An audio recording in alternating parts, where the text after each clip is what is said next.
Good AM! For today's video, samahan nyo naman akong mag-unboxing ng ating return to seller kasama si Willow na Chismosa. Pero bago ang lahat, prepare ko muna dyan yung laptop para mag-play tayo ng music habang nag-unboxing at medyo nagmerienda na rin ako dyan para busog tayo habang nagbubukas nitong mga binalik na items ng ating mga paboritong buyers. Uy, aba naman, nawiwili na tayo mag-return ng mga items nagiging habit na natin Alam nyo ba na ilang araw na tong nasa bahay at tinatamad talaga akong mag-unboxing kasi alam kong ang return to seller, alam kong mayroon dyang damage, may basag at may faded na mga label. Baka naman, pwede naman tayo mag-add to cart tapos pag sahod nyo na o kaya kapag may budget na kayo, doon na lang kayo mag-check out para naman hindi tayo masyadong nakakaabala sa mga maliliit na seller na kagaya ko. Possible din naman dahil sa mga rider or courier na hindi sila nag-e-effort na hanapin kung saan dapat yung pagde-deliveran kasi may mga instances na magmi-miss ko lang sila or wala silang message na kahit na na nandun na sila dun sa location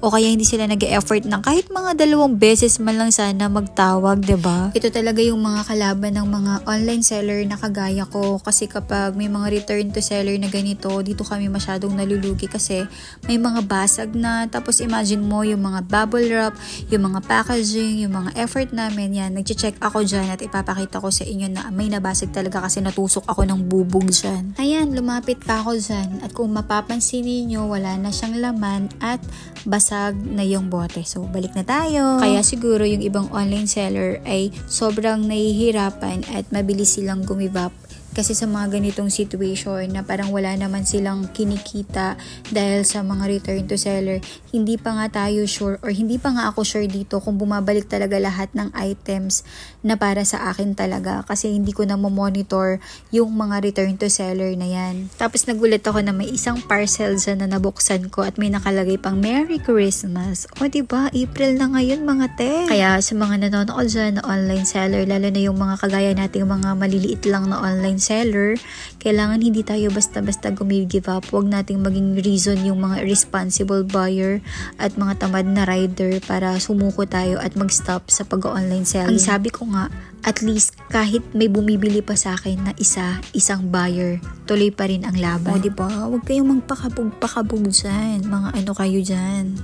At isa rin palang advice para sa mga kapwa online seller ko, kailangan pala kapag mag-unbox tayo ng mga ganitong return to seller ng mga parcel, kailangan marami tayong pagkain sa harapan natin. Kailangan nagmimerienda tayo o kaya umiinom tayo ng malamig na inumin. Yung refreshing talaga. Kasi gusto kong lumamig yung ulo ko sa mga panahong ito, lalo na sobrang init sa labas. So habang nagbabalot ako dyan, gusto ko lang i-share sa inyo na may na-encounter din ako na customer na isa sa mga reason kung bakit may return to seller ako na parcel. Ganito yun, parang 5 days ata kami magkausap noon at ang dami niya talagang tanong. Ano daw yung best selling scent, tapos gusto din daw niyang magbenta, bigyan ko daw siya ng tip, tapos nagtanong din siya ng mga battle, as in lahat ng info.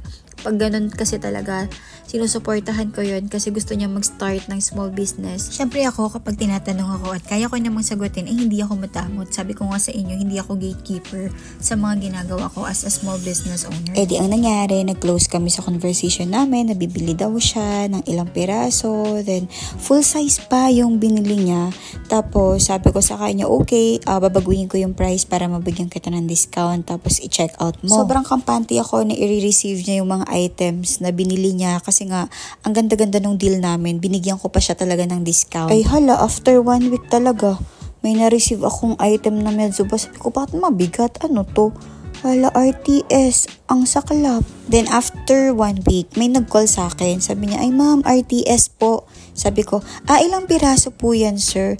Ay isa lang to ma'am. Sabi ko, sige po, bababa po ako, wait lang po. Tapos, nung tinanggap ko yung item, nagtataka ako. Sabi ko, bakit ang bigat? Ay hala, si ate girl, kainaman.